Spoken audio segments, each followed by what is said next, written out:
Guys দেখো আমি এখানে ময়দা সুজি আর গুঁড়িটা মাখিয়ে নিয়েছি।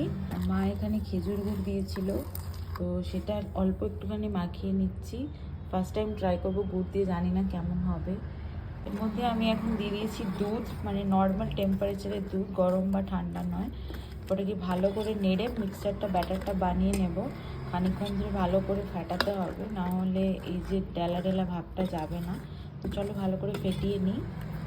দেখো ব্যাটারটা রেডি হয়ে গেছে, একটা স্মুথ ব্যাটার এরকম বানাতে হবে। একটু ঠিক থাকাই ভালো, হালকা ঠিক। এখন এটা ঢাকা দিয়ে দেবো, তারপর সন্ধেটা দিয়ে নিই। সন্ধে হয়ে এসছে, তারপর পিঠেটা বানাবো।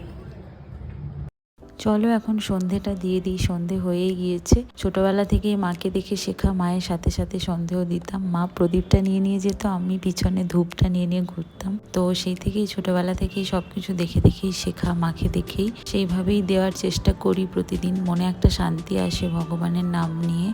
দেখতে দেখতে সত্যি কতগুলো বছর পেরিয়ে গেল যেন চোখের নিমেষে। সেই দিনগুলোর কথা খুবই মনে পড়ে।